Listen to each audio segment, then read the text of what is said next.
ซ่องผลงาน 5 ปีเศรษฐกิจแขวงเวียงจันทน์ใต้การนำพาขององค์คณะพรรคแขวงสนับสนุนโดยน้ำดื่มหัวเสือในระยะ5 ปีผ่านมา 2021 หา 2025 องค์คณะพรรคแขวงเวียงจันทน์ครั้งที่ 6 ได้เอาใจใส่ปฏิบัติตามคำขวัญ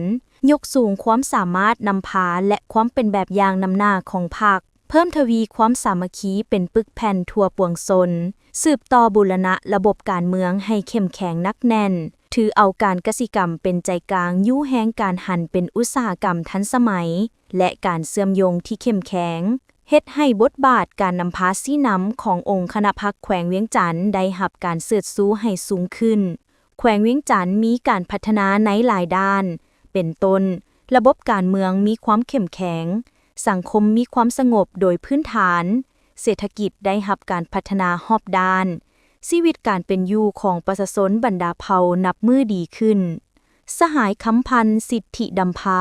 กรรมการศูนย์กลางพรรคเลขาพรรคแขวงเจ้าแขวงเวียงจันทน์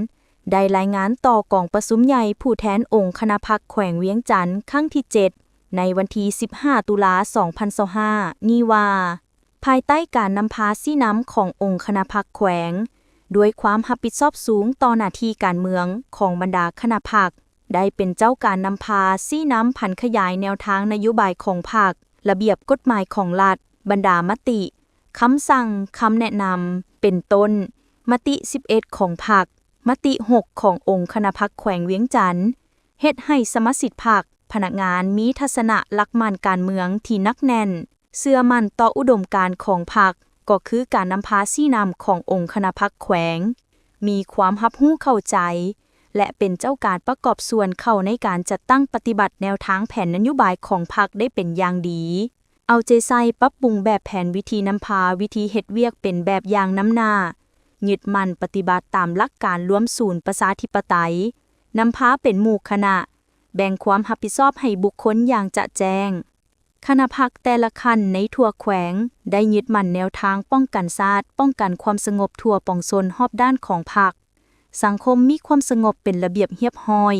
นับมือนับนักแน่นขึ้น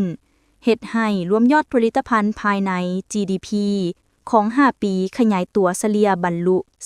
4.9%เฉลี่ยต่อหัวคนได้ 23.23 ล้านกีบหรือ 1,038 ดอลลาร์สหรัฐรวมมูลค่า 5 ปีแมน 832 ตื้อกีบเฉพาะในปี 2025 คาดว่าจะมีการขยายตัว 6%เฉลี่ยต่อหัวคน 34.81 ล้านกีบหรือ 1,606 ดอลลาร์สหรัฐพร้อมเดียวกันนี้แขวงเวียงจันทน์ยังเป็นเจ้าการจัดตั้งปฏิบัติยุทธศาสตร์ปฏิรูปการศึกษาแห่งชาติปรับปรุงพื้นฐานโครงสร้างการศึกษาสามัญและโรงเรียนวิชาชีพพร้อมทั้งบำรุงสร้างจัดฝึกอบรมยกระดับความรู้ให้ครูอาจารย์โดยถือเอา15คาดหมายเป็นตัวชี้วัดในการจัดตั้งปฏิบัติเพื่อยกสูงคุณภาพการเรียนการสอนให้สูงขึ้นกว่าเก่าได้ถือเอาการอนามัยป้องกันพยาธิตามฤดูกาลเป็นต้นตอการปิ่นปัวด้วยคุณภาพเป็นสำคัญได้สืบต่อปรับปรุงการบริการสาธารณสุขขั้นต่างๆให้มีคุณภาพสุ่มใส่ปรับปรุงพาหนะสื่อมวลชนของแขวงให้มีความทันสมัยสามารถสนองข้อมูลข่าวสารรับใช้ให้แก่สังคมได้อย่างลึกซึ้งกว้างขวางว่องไวทันเหตุการณ์พร้อมนี้ได้เอาใจใส่อนุรักษ์รักษาและส่งเสริมศิลปวรรณคดีและวัฒนธรรมอันดีงามเป็นต้นคับงืมฟ้อนไหลเงาและบุญประเพณีต่างๆที่เป็นเอกลักษณ์ของบรรดาเผ่าในทั่วแขวงได้เป็นเจ้าการหันเอาพนักงานหลักแหล่งของแขวงลงก่อสร้างรากฐานการเมืองพัฒนาชนบทรอบด้านตามทิศ4เนื้อใน4คาดหมาย